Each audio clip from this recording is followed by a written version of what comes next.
আসসালামু আলাইকুম ওয়া রাহমাতুল্লাহ। প্রিয় চাকরি প্রত্যাশী বন্ধুরা, আশা করি সবাই ভালো আছেন। তো আজকের ভিডিওতে আলোচনা করব যে প্রাণী সম্পদ অধিদপ্তরের যে 632টি পদের নিয়োগ বিজ্ঞপ্তি প্রকাশ করেছে, এই নিয়োগে আপনারা কিভাবে অনলাইনে আবেদন ফর্ম পূরণ করবেন সে বিষয়ে। এই নিয়োগের অনলাইনে আবেদন ফর্ম পূরণের সম্পূর্ণ বিষয় বিস্তারিত দেখার আগে যারা এখনো পর্যন্ত এসআরটিএসবিটি চ্যানেলটি সাবস্ক্রাইব করেননি তারা অবশ্যই এসআরটিএসবিটি চ্যানেলটি সাবস্ক্রাইব করে লাইক কমেন্ট শেয়ার করুন। তো এমন ধরনের আরো নতুন নতুন নিয়োগ বিজ্ঞপ্তি, আবেদনের বিষয় এবং বিভিন্ন নোটিশ সম্পর্কে জানার জন্য আপনারা অবশ্যই এসআরটিএসবিটি চ্যানেলটি সাবস্ক্রাইব করুন। তো চলুন আজকের বিষয়টা দেখে আসা যাক যে আপনারা প্রাণী সম্পদ অধিদপ্তরের যে 632টি পদে 632 জনের যে নিয়োগ বিজ্ঞপ্তি প্রকাশ করেছে তাতে কিভাবে অনলাইনে আবেদন ফর্ম পূরণ করবেন সে বিষয়ে বিস্তারিত দেখে আসি। তো অনলাইনে আবেদন ফর্ম পূরণের জন্য আপনাদের যে কোনো একটা ব্রাউজার ওপেন করতে হবে। ব্রাউজার ওপেন করে এখানে আপনাদের লিখতে হবে job.deals.gov.bd। তো প্রাণী সম্পদ অধিদপ্তরের ওয়েবসাইট যেটা আপনার যে job.deals.gov.bd। তো এটা লিখে সার্চ করার পরে আপনাদের সামনে ঠিক এমন একটা ইন্টারফেস সামনে আসবে। তো রিকোয়ারমেন্ট ডিপার্টমেন্ট অফ যে প্রাণী সম্পদ অধিদপ্তরের যে ওয়েবসাইট, এই ওয়েবসাইটটা আপনাদের সামনে প্রদর্শিত হবে। তো এখান থেকে আপনারা কি করবেন যে এখান থেকে আপনাদের যে সম্পূর্ণ যে নিয়োগটা এখানে দেখেন যে দেখা যাচ্ছে যে নিয়োগ বিজ্ঞপ্তি এবং আবেদন শুরুর তারিখ, আবেদন শেষের তারিখ। তো আবেদন শুরুর তারিখ এখানে 11 ফেব্রুয়ারি 2025 সকাল 9টা এবং আবেদন শেষের তারিখ 28 ফেব্রুয়ারি 2025 বিকাল 4:59 অর্থাৎ বিকাল 5টা পর্যন্ত। এবং এই নিয়োগে যে কয়টা ক্যাটাগরিতে নিয়োগ বিজ্ঞপ্তিটা প্রকাশ করেছে প্রত্যেকটা ক্যাটাগরি এখানে আপনারা দেখতে পাবেন। তো প্রত্যেকটা ক্যাটাগরি এখানে দেওয়া আছে। আপনারা যে ক্যাটাগরিতে আবেদন করবেন প্রতিটা ক্যাটাগরির পাশে ডান সাইডে দেওয়া আছে যে অনলাইনে আবেদন। তো যে ক্যাটাগরিতে আপনারা আবেদন করতে ইচ্ছুক তারা অবশ্যই যে ডান সাইডে যে অনলাইনে আবেদন, তো এখানে ক্লিক করবেন। আমি যেহেতু অফিস সহকারী কাম কম্পিউটার মুদ্রাক্ষরিক এই পদটা বেছে নিলাম। এতে 461 জন লোক নিয়োগ করবে, এটাই সব থেকে বড় নিয়োগ এই নিয়োগের। তো এখানে অনলাইনে আবেদন এখানে ক্লিক করবেন। তো জাস্ট এখানে ক্লিক করলাম। এরপরে যে নির্দেশনাগুলো এখানে দেওয়া আছে, তো সম্পূর্ণ নির্দেশনা মেলে এই ফর্মটা পূরণ করতে হবে। তো আপনাদের কাজ হবে এখানে যে ঘরগুলো আছে এই ঘরগুলো যেখানে যে ইনফরমেশনগুলো চেয়েছে সম্পূর্ণ সঠিকভাবে ইনফরমেশনগুলো দিয়ে ফর্মটা ফিল আপ করা। তো তার আগে সতর্কবার্তা যেটা এখানে দেওয়া আছে সেটা আপনারা অবশ্যই দেখে নেবেন যে আবেদনপত্র পূরণের সতর্কতা। প্রচারিত বিজ্ঞপ্তিটি ভালোভাবে পড়ুন। ফর্ম পূরণের প্রতিটি ধাপ সম্পন্ন করুন। মিথ্যা বা বিভ্রান্তিমূলক তথ্য প্রদানকারীর বিরুদ্ধে আইনানুগ ব্যবস্থা গ্রহণ করা হবে। অর্থাৎ আপনাদের যে তথ্যগুলো দিবেন অবশ্যই সঠিক তথ্য প্রদান করবেন। তো অসম্পূর্ণ বা অসত্য তথ্য প্রদান করলে আবেদন বাতিল হবে।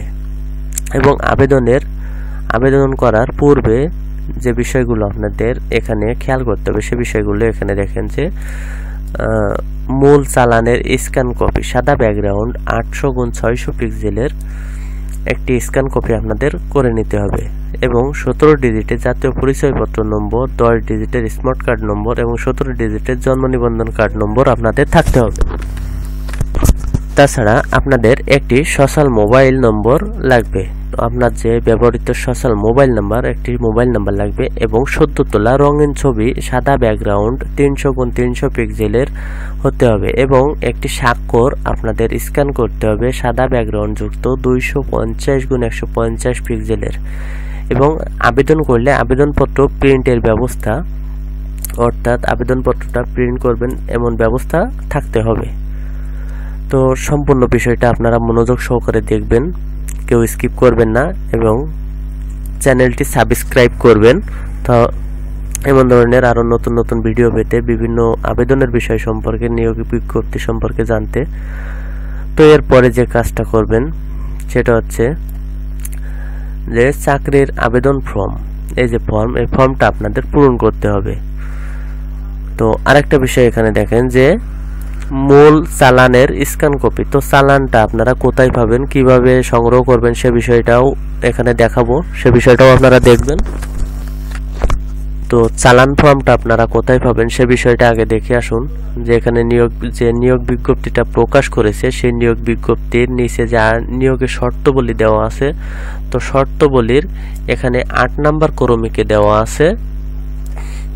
যে নিয়োগ বিজ্ঞপ্তি প্রকাশ করেছে ওই নিয়োগ বিজ্ঞপ্তির 8 নাম্বার শর্তে এখানে দেওয়া আছে যে আবেদনপত্রের সাথে নিয়োগ পরীক্ষার ফি বাবদ মহাপরিচালক প্রাণী সম্পদ অধিদপ্তর বাংলাদেশ ঢাকা বরাবরে 100 টাকা অফেরতযোগ্য সোনালী ব্যাংক পিএলসি এর ট্রেজারি চালানের কোড নম্বর, এই যে কোড নাম্বার এখানে দেওয়া আছে, এই কোড নাম্বারে আপনারা সোনালী ব্যাংকের মাধ্যমে একটি চালান ফর্ম নিয়ে আসবেন 100 টাকা জমা দিয়ে। সোনালী ব্যাংকে গেলে এই যে নাম্বারে, এই নাম্বারে আপনারা টাকা জমা দিলে একটা চালান ফর্ম দিবে, চালান রিসিপ্ট দিবে। তো সেই চালান রিসিপ্টটা আপনাদের স্ক্যান করতে হবে। তো সেই চালান রিসিপ্টটা আপনাদের স্ক্যান করে সংরক্ষণ করতে হবে। তারপরে আপনারা আবেদন করবেন। তো আবেদনের জন্য আপনাদের এখানে দেখেন যে পদের নাম, তো পদের নাম আপনারা সিলেক্ট করলে এখানে দেখা যাবে পদের নাম এবং এরপরে যে প্রার্থীর নাম বাংলা। তো এই যে ঘরটা দেখতে পাচ্ছেন, এই ঘরে আপনারা আপনাদের জেনে আবেদন করবেন আবেদনকৃত প্রার্থীর নামটা এখানে বাংলায় সঠিকভাবে লিখে দেবেন। আপনাদের সার্টিফিকেট, জন্ম নিবন্ধন কার্ড অথবা এনআইডি কার্ডে যেভাবে আপনার নামের বানান আছে সে বানানটা সঠিকভাবে এখানে লিখে দিবেন। তো প্রার্থীর নাম, এরপরে প্রার্থীর নাম ইংরেজি বড় অক্ষর অর্থাৎ বড় হাতের অক্ষরে আপনারা এখানে প্রার্থীর নামটা ইংরেজিতে লিখে দিবেন। এরপরে প্রার্থীর জাতীয় পরিচয়পত্র নম্বর অর্থাৎ NID number, voter ID number এখানে লিখে দিবেন। তো তারপরে যেটা দেখেন যে এখানে যে জন্ম নিবন্ধন নাম্বার, তো 17 ডিজিটের যে জন্ম নিবন্ধন, সে জন্ম নিবন্ধন নাম্বারটা এখানে লিখে দিবেন। এরপরে জন্ম তারিখ, তো জন্ম তারিখের ক্ষেত্রে এখানে দেখেন যে সর্বপ্রথম বছর, তারপরে মাস, তারপর দিন। তো অর্থাৎ জন্ম তারিখ যখন লিখবেন তখন অবশ্যই এখানে বছর আগে লিখবেন, তারপরে মাস, তারপরে দিন, এভাবে আপনাদের জন্ম তারিখটা এখানে সঠিকভাবে লিখে দিবেন। এরপরে আপনার বিভাগ, আপনি কোন বিভাগ থেকে আবেদন করবেন সেই বিভাগটা এখানে সিলেক্ট করবেন। এরপরে আপনার যে জেলা, আপনার জেলাটা এখান থেকে সিলেক্ট করবেন। এরপরে আপনার যে মাতার নাম, মাতার নামটা এখানে লিখে দিবেন। এরপরে যে বিষয় সেটা দেখেন এখানে যে পিতার নাম, তো আপনার যে পিতার নাম, পিতার নামটা এখানে সঠিকভাবে লিখে দিবেন। এরপরে জেন্ডার, আপনি কোন জেন্ডার, পুরুষ, মহিলা, অন্যান্য, তো আপনি যে জেন্ডার সেই জেন্ডারটা এখানে টিক মার্ক দিয়ে দিবেন। গোল চিহ্ন যেটা দেখা যাচ্ছে যে এর উপরে ক্লিক করলে একটা মার্ক হয়ে যাবে, তো এটা আপনি সিলেক্ট করে দিবেন। এরপরে আপনার যে সোশ্যাল যে মোবাইল নাম্বার, সে মোবাইল নাম্বারটা আপনি এখানে 11 ডিজিটের একটি মোবাইল নাম্বার এখানে সঠিকভাবে লিখে দিবেন। তো মোবাইল নাম্বার লিখে দেওয়ার পরে আপনার এখানে দেখা যাচ্ছে যে ধর্ম, যে আপনি কোন ধর্ম সে ধর্মটা এখান থেকে সিলেক্ট করবেন, যে ইসলাম ধর্ম, হিন্দু ধর্ম, বৌদ্ধ ধর্ম, খ্রিস্টান ধর্ম। তো আপনার যে ধর্ম সে ধর্মটা এখান থেকে আপনি সিলেক্ট করবেন। সিলেক্ট করার পরে যে ইমেইল যদি থাকে তো দিবেন, না থাকলে সমস্যা নাই। এরপরে পেশা যদি থাকে তো দিবেন, না থাকলেও না দিলেও কোনো সমস্যা নাই। তো এরপরে আপনার কাজ হবে ঠিকানা, আপনার যে ঠিকানা সেই ঠিকানাটা এখানে সঠিকভাবে পূরণ করতে হবে। তো বর্তমান ঠিকানা এবং স্থায়ী ঠিকানা, আপনার গ্রামের নাম এখানে লিখবেন। এরপরে আপনার গ্রামের নাম, বাসা, সড়ক যেটা এখানে লিখবেন এবং গ্রামের নামটা এই ঘরে লিখবেন। আপনার যে ইউনিয়ন, সেই ইউনিয়নের নামটা এই ঘরে সঠিকভাবে লিখে দিবেন। এরপরে আপনার যে ডাকঘর, পোস্ট অফিস, তো আপনার ডাকঘর, পোস্ট অফিসের নাম কি সেটা এখানে সঠিকভাবে লিখে দিবেন। তারপরে আপনার যে পোস্ট কোড, যে পোস্ট কোড, আপনার পোস্ট অফিসের যে পোস্ট কোড সে কোডটা এখানে সঠিকভাবে লিখবেন। তো পোস্ট কোডটা যদি জানা না থাকে তাহলে পোস্ট কোডটা কোথায় পাবেন, যে আপনার এনআইডি কার্ড, ভোটার আইডি কার্ডের পিছনের অংশে একটা 4 সংখ্যার একটা কোড থাকবে। তো সেই কোডটা আপনার এলাকার পোস্ট কোড, সে পোস্ট কোডটা আপনি এখানে সঠিকভাবে লিখে দিবেন। তারপরে আপনার যে জেলা, সে জেলাটা এখান থেকে সিলেক্ট করবেন। তো জেলাটা সিলেক্ট করে দেওয়ার পরে আপনার যে উপজেলাটা এখানে দেখা যাবে, উপজেলাটা সিলেক্ট করবেন। উপজেলা সিলেক্ট করার পরে আপনার যে এই যে স্থায়ী ঠিকানাটা আপনাকে পূরণ করতে হবে। ঠিক এগুলো যেভাবে পূরণ করেছেন ঠিক সেইভাবে স্থায়ী ঠিকানাটাও পূরণ করতে হবে। যদি আপনার বর্তমান ঠিকানা এবং স্থায়ী ঠিকানা একই হয় তাহলে সেক্ষেত্রে এই যে একই একটা ঘর দেখতে পাচ্ছেন, এখানে আপনি টিক দিয়ে দিলে এই পাশের ঠিকানা, স্থায়ী ঠিকানা এবং বর্তমান ঠিকানা একই হয়ে যাবে। এরপরে শিক্ষাগত যোগ্যতা এখানে আপনাকে পূরণ করতে হবে। তো শিক্ষাগত যোগ্যতা পূরণ করার ক্ষেত্রে এখানে আপনার যে পরীক্ষার নাম, বিষয়, শিক্ষা প্রতিষ্ঠান, পাশের সাল, বোর্ড, গ্রেড, বিভাগ, শ্রেণী এটা আপনাকে সিলেক্ট করতে হবে। তো সর্বপ্রথম শিক্ষাগত যোগ্যতা আপনি অষ্টম শ্রেণী কি এসএসসি যেটাই হোক আপনি এখান থেকে সিলেক্ট করবেন। তো সিলেক্ট করার পরে এসএসসি যেহেতু সিলেক্ট করা সেহেতু আপনার এসএসসির বিষয়, আপনি কোন বিষয়ে এসএসসি পরীক্ষা দিয়েছেন সে বিষয়টা এখানে আপনাকে উল্লেখ করতে হবে। এরপরে আপনি কোন প্রতিষ্ঠান থেকে এসএসসি পরীক্ষা দিয়েছেন সে প্রতিষ্ঠানের নামটা এখানে লিখতে হবে। এরপরে পাশের সাল, কত সালে আপনি এসএসসি পাস করেছেন সে বিষয়টা এখানে সিলেক্ট করে দিতে হবে। এরপরে আপনি কোন বোর্ডের অধীনে এসএসসি পরীক্ষা দিয়েছেন সে বোর্ডের নামটা এখানে লিখতে হবে। তারপরে আপনার এসএসসি যে কত পয়েন্ট আপনি পেয়েছেন সেটা আপনাকে এখানে লিখতে হবে। তো সঠিকভাবে এসএসসি ইনফরমেশন দেওয়ার পরে যদি এইচএসসি এখান থেকে এইচএসসি সিলেক্ট করবেন, এইচএসসি সিলেক্ট করে এখানে এইচএসসির ইনফরমেশনগুলো ঠিক একইভাবে পূরণ করবেন। যেভাবে আপনি এসএসসি ইনফরমেশনগুলো পূরণ করেছেন ঠিক সেইভাবে এইচএসসি ইনফরমেশনগুলো আপনাকে পূরণ করতে হবে। তো এর পরের বিষয়টা আসেন অতিরিক্ত যোগ্যতা যদি থাকে। তো অতিরিক্ত যোগ্যতা যদি থাকে আপনি এখানে পূরণ করতে পারেন, না পূরণ করলেও কোনো সমস্যা নাই। অভিজ্ঞতার বিবরণ, যারা ড্রাইভার পদে আবেদন করবেন তাদের অবশ্যই অভিজ্ঞতাটা এখানে পূরণ করতে হবে।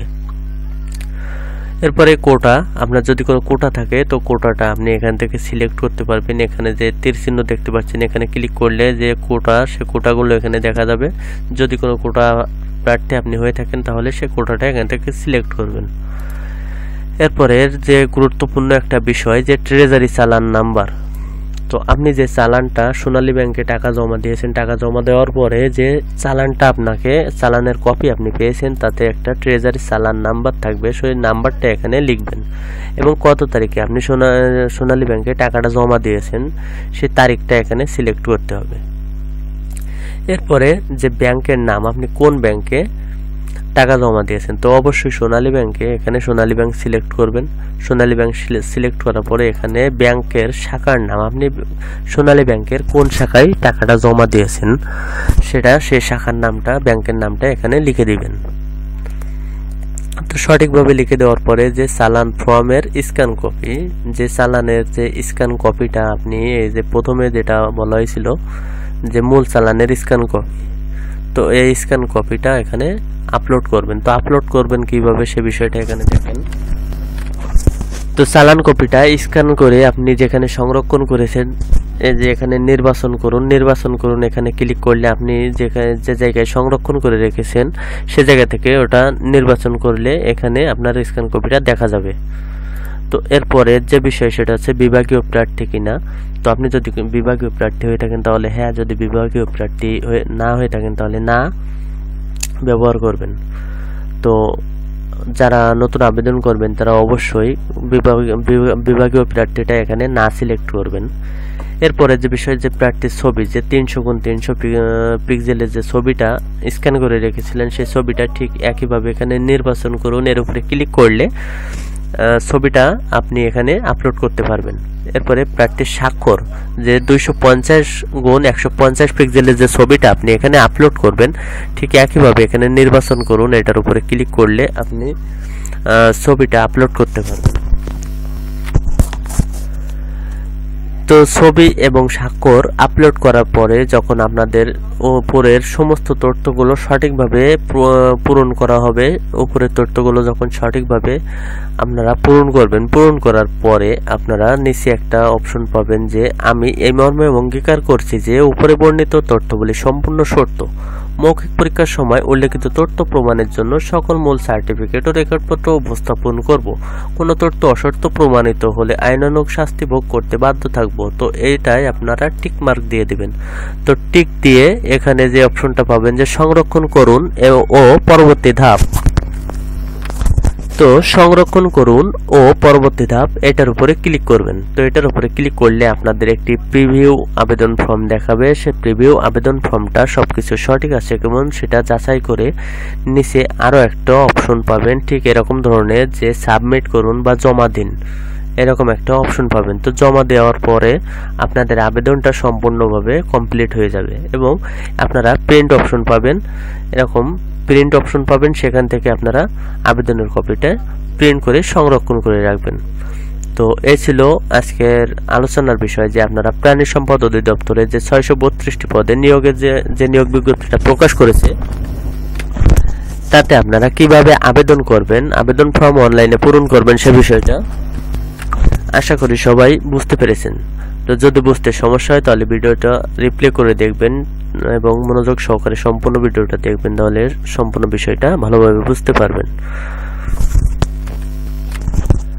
তো এরকম ধরনের আরো নতুন নতুন বিষয়, আবেদনের বিষয়, চাকরির বিজ্ঞপ্তি, চাকরির নোটিশ, বিভিন্ন নোটিশ সম্পর্কে, নিয়োগ বিজ্ঞপ্তি সম্পর্কে জানার জন্য যারা এখনো পর্যন্ত এসআরটিএসবিটি চ্যানেলটি সাবস্ক্রাইব করেননি তারা অবশ্যই এসআরটিএসবিটি চ্যানেলটি সাবস্ক্রাইব করে লাইক, কমেন্ট, শেয়ার করে পাশে থাকবেন। তো আজকের ভিডিও এই পর্যন্ত। সবাই ভালো থাকবেন, সুস্থ থাকবেন। আসসালামু আলাইকুম।